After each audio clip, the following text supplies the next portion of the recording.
Bonjour, je suis Sandra Ambos, l'auteure de Merveilleuse, le guide de grossesse qui réenchante la naissance, et la fondatrice de la marque Ilado qui propose des bolas de grossesse et des créations pour le bien-être des mamans et de leurs bébés. J'ai créé ce podcast de méditation pour t'accompagner d'un peu plus près sur le chemin qui te mène à ton bébé. Parce que concevoir, porter et mettre au monde un enfant est bien plus qu'un événement biologique et médical.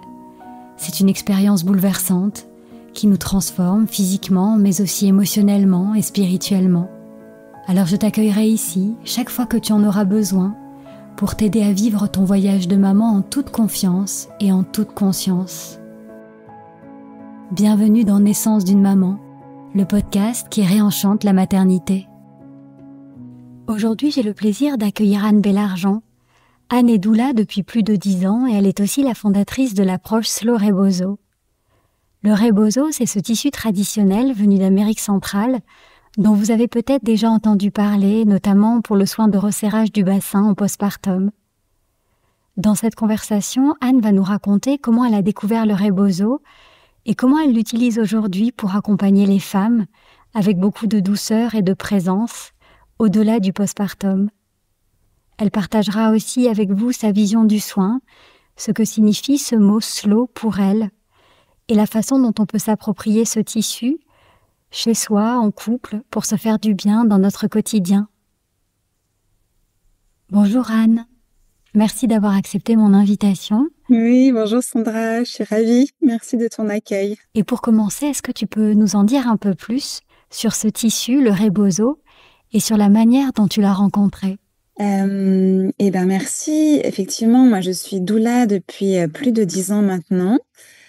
Si je refais un peu le fil, moi je viens pas du tout du monde de la périnatalité. Au départ, j'ai toujours travaillé dans un sens pour l'autre, puisque j'ai eu un métier qui était très intellectuel, mais qui était tourné vers l'autre. Et je crois que c'est un peu schématique et c'est un très résumé, mais c'est avec les naissances de mes 2 premiers enfants, où j'ai recontacté quelque part une partie de moi qui s'était un petit peu tue pendant quelques années, le temps de mes études et de mes 10 premières années en tant que professionnelle. J'en parle parce que c'est important par rapport à la suite pour le slow rebozo. J'ai recontacté cette partie un peu, de fait d'avoir un corps, tout simplement. Je crois que j'avais eu un métier très, très intellectuel qui était très cérébral, qui m'a passionnée, hein, je regrette rien du tout, mais avec les naissances de mes enfants, de me recontacter à mon corps, à mes capacités, on peut même parler de puissance.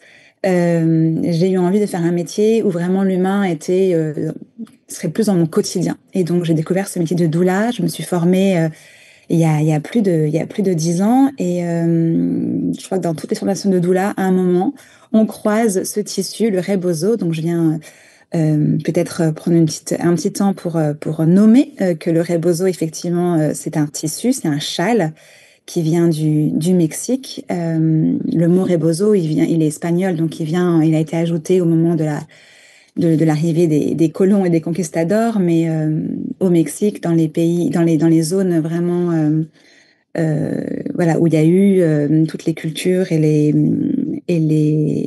je cherche le mot, pas les cultures, où il y a eu en tout cas les Mayas et toutes ces belles cultures ancestrales. Il y avait déjà des usages de tissus dans le quotidien, d'un point de vue très logistique, mais aussi d'un point de vue plus spirituel, dans le lien à leur environnement, à la nature. Aujourd'hui, moi, je sais plus, je ne suis pas une spécialiste et je ne sais pas ce qui reste de ces cultures ancestrales dans le rebozo. Je sais que pour moi, il y a eu une rencontre avec un moment, avec un tissu et avec une manière de prendre soin, un peu dans le prolongement de ce que j'aime, moi, en tant que doula, qui est d'être là pour l'autre, dans la simplicité d'une relation horizontale. Et finalement, cette écoute que je propose parfois juste en étant là pour l'autre, donc auprès des parents, hein, une doula, moi je travaille donc, du coup surtout auprès des futurs et des jeunes parents. Bon, il y a des doulas qui ouvrent à d'autres moments de la vie, mais moi je me suis pendant ce temps consacré aux futurs et aux jeunes parents. Et ben cette écoute finalement elle s'est prolongée par ce tissu, et aujourd'hui ce tissu il prend beaucoup de place dans ma vie. On va en parler. Il presque le prolongement aujourd'hui, un peu le prolongement de mes bras, le prolongement même de mon intention d'être là pour l'autre. Et donc cette première rencontre, elle s'est faite dans le cadre de ton métier de doula parce que dans le cadre de tes formations, le rebozo était utilisé comme un geste, un soin du postpartum, c'est ça? Alors c'est vrai qu'en France, on retient, c'est super hein, déjà qu'on ait une petite approche là-dessus, ça permet aux femmes de se saisir de cette opportunité-là, mais je tiens à dire que c'est qu'une petite partie de tous les possibles avec le tissu. Mais c'est vrai que autour de la périnatalité, il y a des usages un peu clés avec ce tissu. On pourra en parler pour le postpartum, mais aussi à d'autres moments de la grossesse ou même du parcours de désir d'enfant. Et en tant que doula, on se passe comme ça des petits tips sur cet usage du tissu pour venir soulager le corps en postpartum et puis aussi un peu pendant la grossesse. C'est qu'une toute petite partie des possibles, et là j'ai envie de le nommer aussi par rapport aux origines du tissu. Nous en France, ben on a comme voilà attrapé ou intégré cette petite partie-là dans les usages plus traditionnels et ancestraux.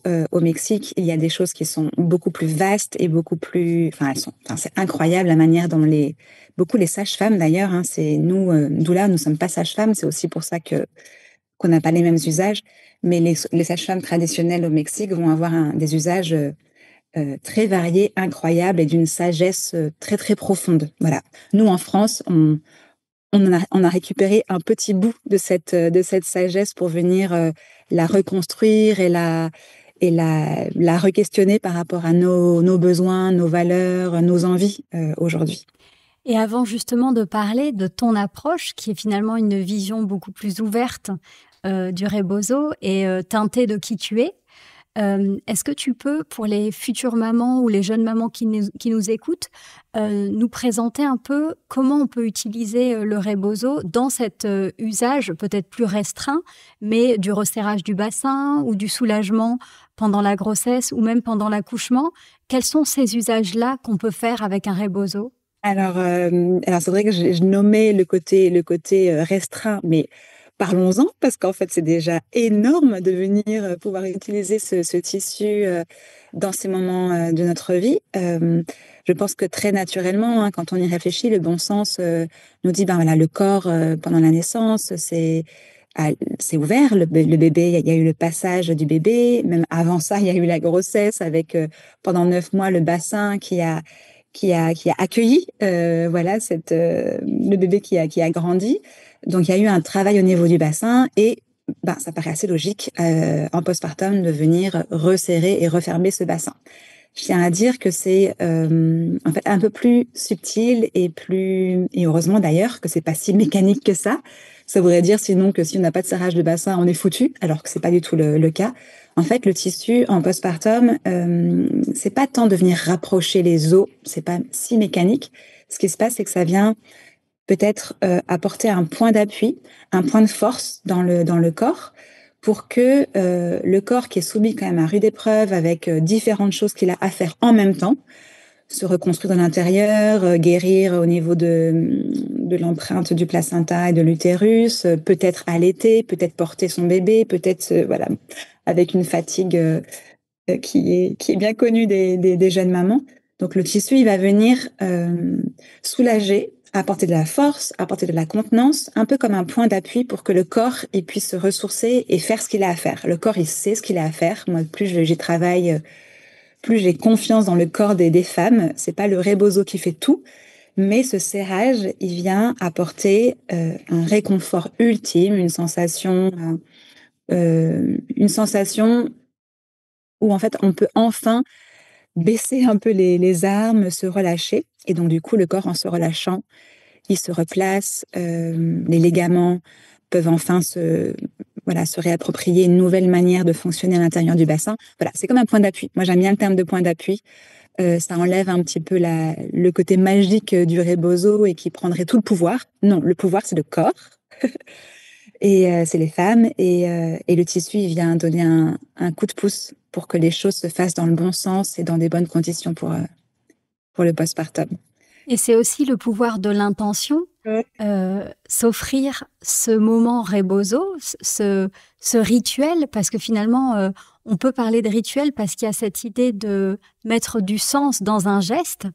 Donc on vient finalement aussi peut-être clôturer un chapitre. J'ai beaucoup entendu parler de cette dimension symbolique aussi du rebozo qui peut accompagner des transitions de vie.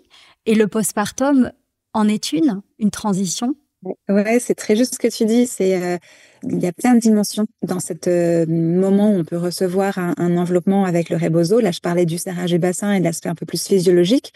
Mais avec le rebozo, il y a vraiment d'autres dimensions. Il y a une dimension que j'ai envie de nommer, peut-être avant de parler de la dimension symbolique que tu viens de nommer. Il y a une dimension qui est aussi assez importante et un peu terre à terre, mais qui est le fait de venir apporter de la conscience, enfin terre à terre, qui est quand même importante dans la vie, apporter de la conscience dans le corps. Une femme qui a accouché, bon, ça peut être vrai à d'autres moments de la vie, hein. Je pense qu'il y a plein de moments de la vie où on peut se projeter dans ce besoin. On se sent un petit peu éparpillé.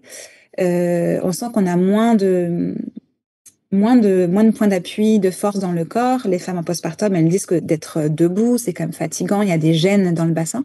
Bref, le serrage, le rebozo, les enveloppements va venir apporter un peu de conscience de soi. Voilà.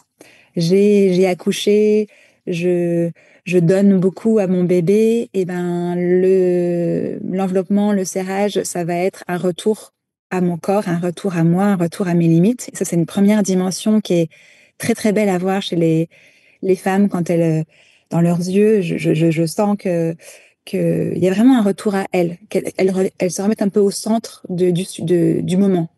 Et puis, du coup, à partir de là, comme tu l'as dit, il y a aussi peut-être pour certaines quelque chose qui vient s'ouvrir de l'ordre du plus symbolique ou émotionnel aussi sur qu'est-ce que j'ai envie de célébrer avec ce geste, ce moment rebozo, d'où je viens, quel parcours j'ai eu. Je fais une pause, je regarde tout ce chemin parcouru et puis je reçois ce serrage comme quelque chose de symbolique pour me permettre d'avancer. On est encore sur le point d'appui, j'allais dire presque. Voilà, pour faire mon pas suivant, je me tourne vers la suite. Et dans cette dimension symbolique, chacune, on est libre d'y mettre ce qu'on veut. Ce qui fait que dans les soins rebozo, aujourd'hui, peut-être que c'est pratiqué en France, hein, c'est pas le cas forcément dans d'autres pays, et encore moins peut-être au Mexique. Mais en France, on voit beaucoup de soins rebozo qui sont offerts sur une grande durée, 3 heures, 2 heures et demie, 3 heures, 4 heures. C'est pour cette dimension un peu plus symbolique et émotionnelle de pouvoir vraiment accueillir la femme telle qu'elle est pendant cette période de temps qui permet un peu au niveau émotionnel de cheminer. Ce qui est beau aussi, c'est cette idée que le toucher, c'est notre premier langage. C'est le premier langage du fœtus dans le ventre de sa maman. C'est le premier langage, je pense, de l'être humain et même du vivant en général, au-delà des mots. Et dans le toucher, je trouve qu'il y a cette force d'ancrage, comme tu disais, de point d'appui et de rappel à l'instant présent. Et quand tu parlais d'éparpillement, il y a l'éparpillement du corps, de l'énergie de la femme qui ne connaît plus bien ses limites parce qu'elle s'est ouverte pour laisser passer la vie. Mais il y a aussi l'éparpillement du mental et le toucher, un peu comme, je pense, la respiration a ce pouvoir aussi de nous ramener à l'instant présent. On peut pas respirer au passé ni au futur, mais on peut pas toucher au passé ni au futur non plus. On est vraiment dans la présence de l'instant. Et je trouve que le rebozo a cette dimension-là. Ouais, vraiment, exactement. Tu parles de toucher et peut-être que on a tout un moment, tous et toutes ressenti à quel point un contact, une main sur une épaule ou un massage ou juste un câlin peut nous faire un peu redescendre et nous faire vraiment habiter le moment présent. Le tissu, ben, il a ça de magique qu'il est très large. Donc, c'est pas juste une main, c'est une immense main. C'est une partie du corps qui est en entier câliné. Donc, il y a une dimension effectivement de toucher, de câlin qui est très forte. Et ça, c'est pour ça aussi que j'utilise encore ce tissu qui vient du Mexique, qui s'appelle Rebozo, parce que j'ai pas trouvé d'équivalent en termes de qualité de tissu, de propriété même de ce tissage qui est à la fois très solide. Avec ce tissu, on peut faire des nœuds, on peut se suspendre. Tu parlais d'usage pendant l'accouchement aussi. Il y a des choses incroyables. Grâce au tissu, on peut y trouver de la force. Mais ce tissage, il est aussi fait de manière à apporter de l'enveloppement et de la douceur. Ça épouse les formes du corps de manière voilà, très subtile, comme un effet seconde peau. Donc voilà, ce tissu, il apporte au toucher quelque chose de particulier. Voilà, c'est pas comme une main, c'est pas. Et puis c'est plus intime, c'est moins, comment dire, ça préserve un peu aussi la pudeur. Tu vois, moi, le corps en postpartum ou le corps d'une personne voilà, qui a pas forcément envie d'un toucher intrusif sur la peau. Alors moi, la première, parfois, j'adore les massages à l'huile. Et puis il y a des moments où j'ai envie de garder mes habits et où c'est facile se toucher par le tissu. Il y a cette dimension-là qui est importante aussi de dire que ouais, c'est vraiment aussi en lien avec ce respect du corps. On est très, très en lien avec l'autre, on est vraiment très présente, mais pas dans le contact direct. Il y a un intermédiaire. Tu accompagnes les mamans avec le rebozo, pas seulement pendant le postpartum. Tu me parlais aussi du désir d'enfant ou de la grossesse. Dans ces moments-là, on est sur d'autres types de gestuels, notamment pour le désir d'enfant. Quel peut être l'apport alors je ne sais pas si tu parles de massage par le tissu ou d'un soin par le tissu à ce moment-là de sa vie? Voilà, comme j'accompagne les femmes et les jeunes parents, j'ai eu quelque part à disposition ces personnes qui me faisaient confiance dans les accompagnements. Et avec le tissu, j'ai pu cheminer et voir à partir de choses voilà, que je savais, que j'avais pu identifier, comme le postpartum et le serrage du bassin. J'ai pu construire en fait une pratique qui était spécifique et qui s'est ouverte, bien sûr, pendant la grossesse. Avec des femmes que j'ai accompagnées, viens, on vient tester ça ou tester cela ou ceci. Et en fait, je me suis rendu compte à quel point le tissu, il apportait quelque chose de l'ordre de l'ancrage. On l'a nommé le resserrage, la présence à soi, mais il apportait aussi la légèreté, l'ouverture, la confiance. Et pendant la grossesse, quand on se sent un petit peu lourde, peut-être pour certaines même un peu empêchée, on sent que son corps est un peu douloureux, donc quelque part dans son corps, on se rigidifie un petit peu parce qu'on se retient, la marche devient un peu difficile, donc on perd un peu en mobilité. Et puis du coup, ce tissu, il vient nous masser, nous envelopper, nous soulever, nous étirer au niveau du bassin, mais des épaules, de la tête, des bras.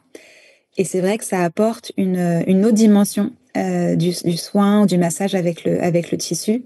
Moi, j'adore pouvoir apporter cet ancrage et cette légèreté. Les femmes me disent, mais c'est fou, on se sent à la fois encore plus ancrée, plus lourde, mais plus légère. Et pour une femme enceinte qui va bientôt accoucher, ça apporte de la confiance que son corps est mobile, que son corps est souple, que dans son bassin, il y a de la place.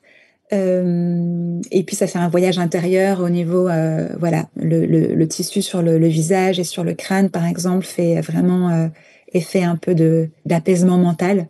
Donc, du coup, il y a aussi un effet apaisement mental qui est bénéfique à plein moment de la vie. Puis, si on remonte le fil, j'ai aussi osé, au fur et à mesure, proposer des moments rebozo dans d'autres situations. Donc, on peut parler de deuil périnatal aussi, des moments douloureux, des parcours de parents, pour venir marquer ce moment d'une intensité forte, venir adoucir, venir se reconnecter à son corps. Et donc aussi des moments, dans le moment de désir d'enfant, avant la grossesse, pendant les parcours de PMA, voilà, où le corps est vraiment soumis à de rudes épreuves, où le parcours est compliqué. Parfois, c'est un parcours aussi qui est un peu secret, un peu tu, parce que les proches sont pas tous au courant, ou alors ils sont au courant, mais on n'a plus envie d'en parler tellement c'est devenu quelque chose, voilà, qui occupe tout l'espace pour nous, mais on a envie de pas trop embêter nos proches avec ça à chaque seconde. Avec le rebozo et avec Sadoula, on peut venir se déposer vraiment, dire tout ce qui nous traverse, toutes les joies et toutes les souffrances. Et le tissu, encore une fois, il ramène au corps, il ramène à la douceur, il ramène au câlin. Et en parcours de PMA, je me rends compte à quel point certaines femmes le corps est vraiment utilisé pour pouvoir voilà, pour pouvoir euh, avoir cet enfant. Et donc, il est soumis vraiment à des examens, il est ausculté, il est malmené. Donc là, on vient lui apporter de la douceur et encore une fois, un peu de liberté, un peu de légèreté. Chacune y vient trouver aussi ce qu'elle vient y chercher. Chaque soin est unique, hein. Je ne l'ai pas dit, mais il n'y a pas de technique particulière. On n'est pas sur quelque chose de descendant et de protocolaire. On construit un peu avec la personne en fonction d'elle. Et d'ailleurs, on peut peut-être revenir sur le nom, Slow Rebozo. Qu'est-ce qui t'a donné envie dans ton approche d'appeler ça le slow rebozo? Qu'est-ce que tu y mets derrière ce mot? Quelle est ton intention? Ce qui distingue mon approche, c'est cette extrême lenteur. Bon, voilà, moi, je suis pas technicienne, je suis pas sage-femme, j'ai pas besoin de venir vite régler un problème. Voilà, moi, je suis doula, je prends le temps, j'offre cet espace aux femmes, donc naturellement, puis c'est ma personnalité aussi peut-être, et voilà, j'ai fait beaucoup de danse, donc est venue très vite dans mon approche du rebozo une forme très, très lente. Alors, lente veut pas dire douceur gnognotte, hein, ça veut aussi dire beaucoup de profondeur. Mais en tout cas, voilà, de prendre le temps de se reconnecter, de laisser le corps ressentir, de laisser la personne se déposer, bah, ça prend du temps. Donc, il y a cette dimension vraiment de lenteur qui est vraiment très importante pour moi. Euh, pour celle qui reçoit, mais aussi pour celle qui donne. La lenteur, ça permet vraiment de se plonger dans son soin et d'être pleinement à l'écoute. On sort de la technique et on rentre dans le ressenti. L'autre dimension aussi que je voulais nommer, c'était que le nom, il m'a permis de situer mon approche dans une pluralité d'offres autour du rebozo et d'être plus respectueuse des origines.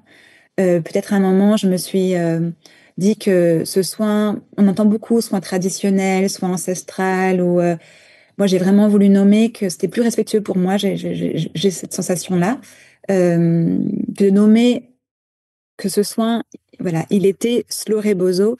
C'est peut-être pour pas tout confondre. Mon soin, il n'est pas traditionnel, il est encore moins ancestral.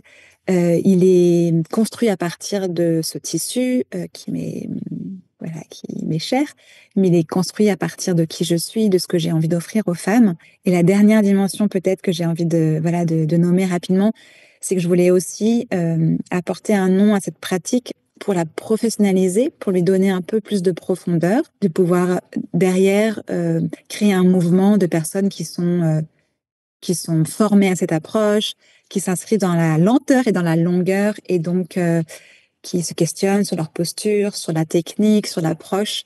Donc derrière les formations Slow Rebozo, je le dis, voilà, c'est toute une formation, c'est tout un chemin pour rendre cette approche professionnelle. C'est pas rien de toucher le corps, c'est pas rien de toucher les émotions des personnes. Donc voilà, pour moi, c'est une grande responsabilité.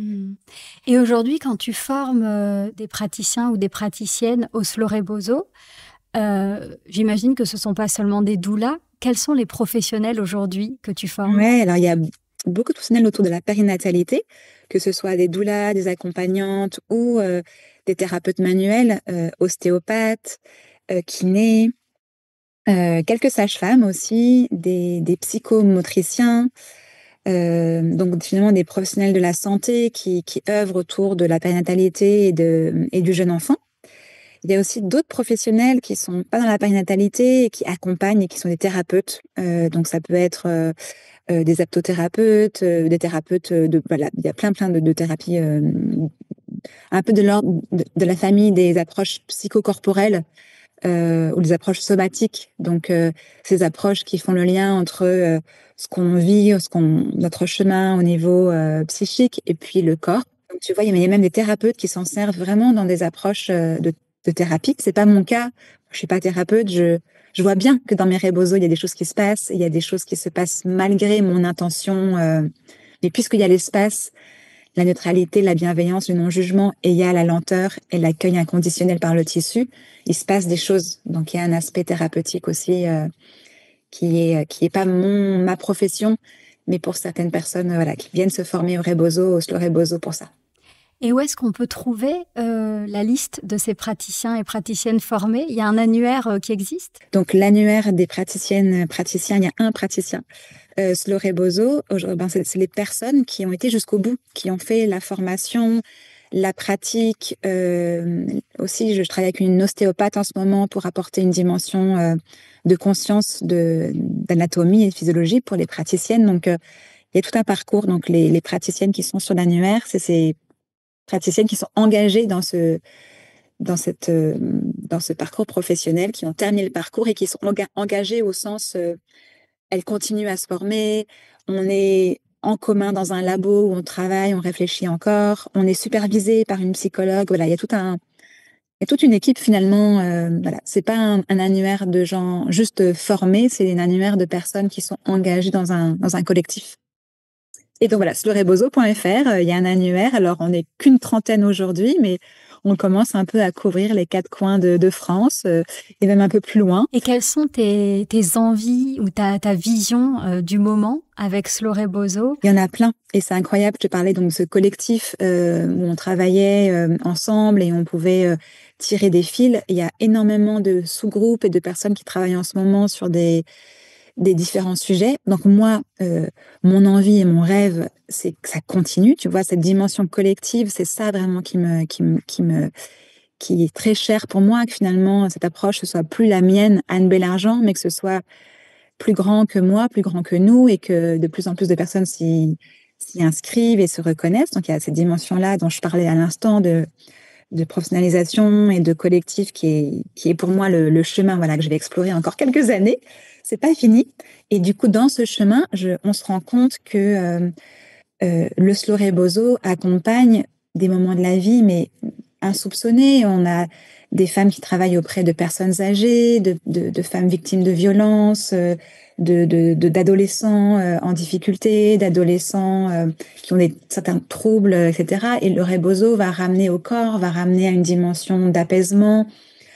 Alors, c'est pas toujours agréable, forcément, en fonction du rapport qu'on a au corps. Il peut y avoir des choses fortes qui sont vécues dans les Rebozo. Hein. C'est pas qu'un soin bien-être, c'est aussi, comme je disais, parfois des soins qui viennent questionner et qui viennent faire travailler. Et on a des sous-groupes comme ça dans notre communauté et on travaille en ce moment, voilà, Rebozo PMA, c'est un grand champ d'investigation. Rebozo et corps fragiles, donc des corps vieillissants, des corps empêchés par la maladie. Je suis un peu comme celle qui offre l'espace pour que ces réflexions soient possibles. Moi, je ne suis pas une spécialiste du cancer, je ne suis pas une spécialiste de tel sujet, mais j'offre l'espace pour que les professionnels puissent se parler et grandir. Donc voilà, on travaille avec le plus possible en lien avec le monde médical aussi pour pouvoir asseoir notre approche qui est très intuitive, mais quand même je reviens à l'intuition et je reviens à cette danse. J'ai peut-être pas assez dit que la lenteur aussi, tu vois, c'est pour ça qu'il y a plein de possibles et c'est pour ça que la recherche elle est infinie.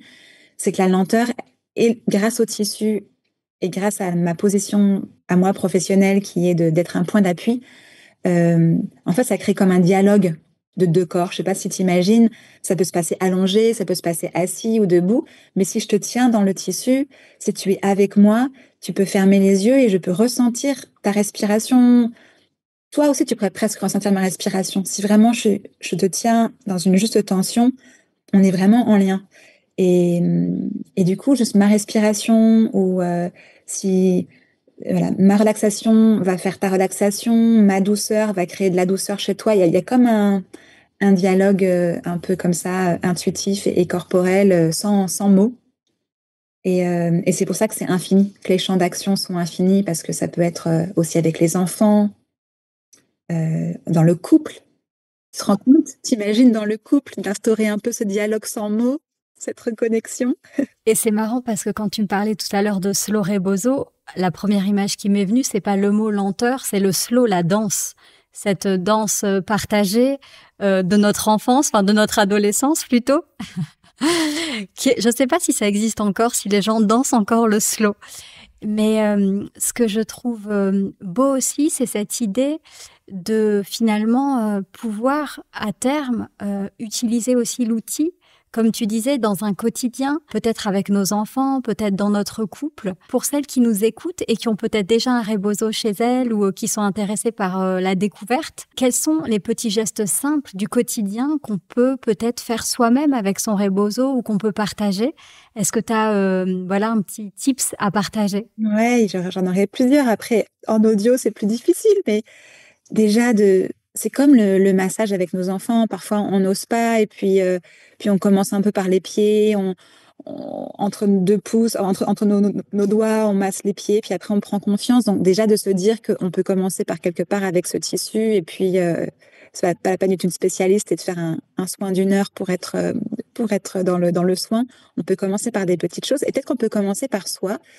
Tu vois, enfin, même le serrage du bassin, hein, moi régulièrement je me l'offre. Il suffit voilà, de prendre son tissu, son châle, son rebozo, si on en a un, autour des fesses, de faire un nœud devant, de prendre une cuillère en bois, puis de passer de passer la cuillère en bois sous le nœud. Et puis en tournant la cuillère en bois, on va venir comme visser et comme serrer le bassin, puis on va trouver la juste pression pour nous. C'est pas la peine de faire très fort, hein, d'ailleurs, je le dis. Un serrage, c'est pas le plus fort possible, c'est juste à la bonne. Puis après, je te donnerai peut-être un petit lien. Les femmes, elles peuvent télécharger un e-book avec des vidéos où elles pourront retrouver ces gestes, parce que peut-être qu'il y a quand même une petite technique voilà, c'est quand même pas mal d'avoir un support vidéo pour se guider la première fois. Mais voilà, de manière assez intuitive, on peut quand même s'envelopper le bassin, on peut s'offrir ça. Moi, quand je suis fatiguée, je me l'offre régulièrement le soir. Il y a aussi une autre chose que j'ai envie de proposer, mais qui sera dans les vidéos de l'e-book dont je te parle, qui est le fait de s'envelopper complètement. Et là, avec les châles Ilado que tu proposes, Sandra, qui sont très grands, ils sont vraiment, ils sont doux, ils sont soyeux, mais ils ont aussi une dimension qui est intéressante, ce que tu proposes, Sandra. Donc là, on peut prendre un grand châle, se mettre en tailleur, assis au sol, et puis le passer dans le dos, le passer tout autour de nous, en fait, autour des genoux, et faire un nœud. Ça crée comme un cocon. On est entièrement assis à l'intérieur d'un rebozo. On est soutenu dans le dos, et puis les genoux retiennent un peu le tissu. C'est comme un fauteuil.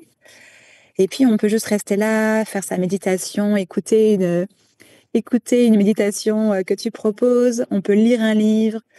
On peut jouer avec ses enfants, parce que là, j'adore. Les enfants, ils rentrent dans le cocon. Ils aiment bien venir. Ils rentrent avec nous dans le cocon qu'on a créé sur nos genoux, puis après ils ressortent, puis ils reviennent, puis ils ressortent. Avec nos enfants, on peut les accueillir dans ce cocon, puis à un moment ils vont s'asseoir, peut-être avec nous dans le cocon, et puis ils vont fermer les yeux et on pourra se bercer comme ça, juste assise au sol en tailleur avec nos enfants. Alors ça donne vraiment envie en t'écoutant comme ça donne envie de ralentir, de se recentrer et de s'offrir ces moments. Peut-être pour commencer, c'est vrai, de démarrer avec une praticienne, c'est intéressant de ressentir. Moi, c'est comme ça, je l'ai pas dit, je l'ai même pas nommé. La rencontre avec le tissu, il y a eu cette formation, je disais, où on croise le tissu, mais surtout, moi, je me rappelle de mes débuts, hein, c'est marrant de terminer par ça. En fait, c'est une sensation. Je me souviens encore.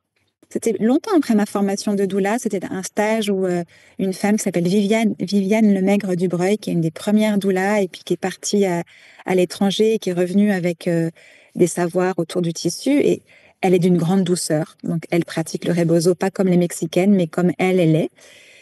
Et alors, je me rappelle encore dans mon cou la sensation du tissu de Viviane. Et voilà. Et c'est ça qui m'a donné envie d'offrir ça aux femmes. Et j'ai cheminé à partir de cette sensation. Donc, ouais, de se l'offrir, c'est chouette de le faire dans la famille et de jouer avec ce tissu et de s'offrir des moments un peu volés comme ça. C'est aussi super de se dire qu'on mérite un temps de soin avec une professionnelle. Même si on a accouché il y a 6 mois, 1 an, 2 ans, 10 ans, on peut s'offrir ce moment de retour à soi. Le serrage du bassin, il apporte. On peut le faire très rapidement après la naissance, on peut le faire aussi très longtemps après la naissance, ça aura toujours du sens. Le corps, il a différents besoins. On n'a pas parlé de ça, du timing. Beaucoup de femmes me demandent si c'est perdu d'avance, enfin, c'est perdu de ne pas l'avoir fait assez tôt.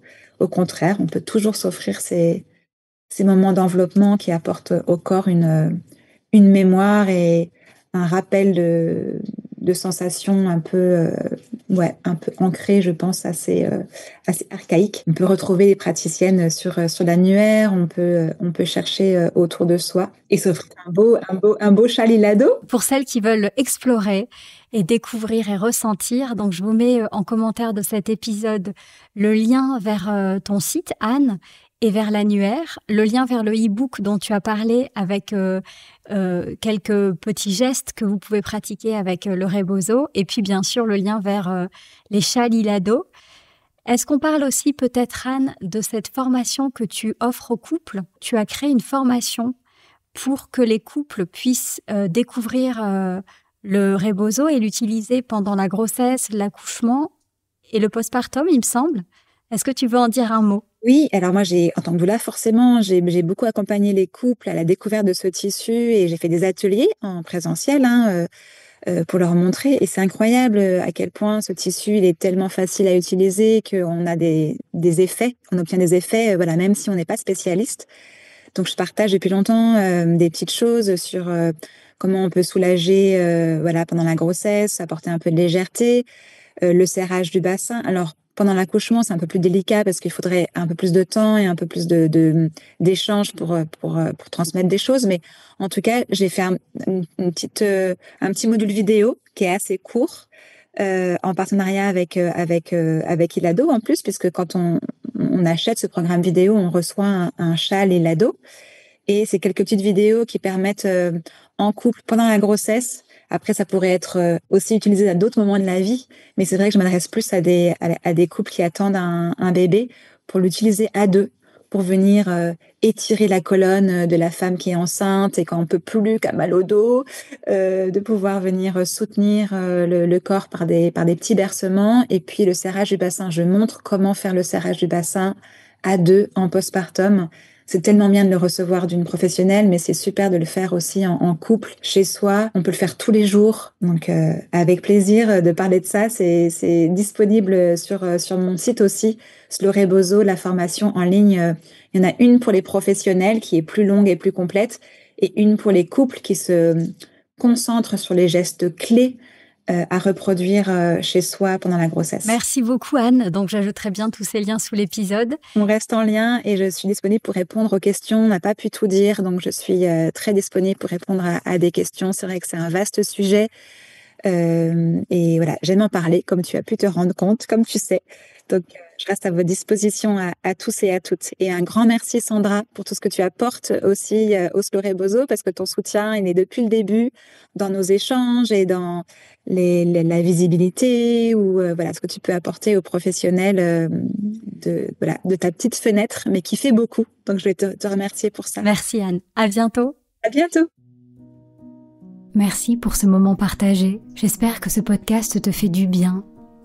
Pour qu'il puisse accompagner le plus grand nombre de mamans, merci d'en parler autour de toi, à tes amis ou même à ta sage-femme. Pour découvrir tous les rituels bien-être d'Ilado, nos tisanes bienfaisantes, nos pierres naturelles ou encore nos cocons d'emmaillotage, je te donne rendez-vous sur ilado.fr. Et je t'invite aussi à rejoindre notre communauté de mamans sur le compte Instagram Naissance d'une maman. Je te souhaite une grossesse sereine et une naissance harmonieuse, celle de ton bébé, mais aussi la tienne en tant que maman. Alors prends soin de toi et souviens-toi, tu es merveilleuse.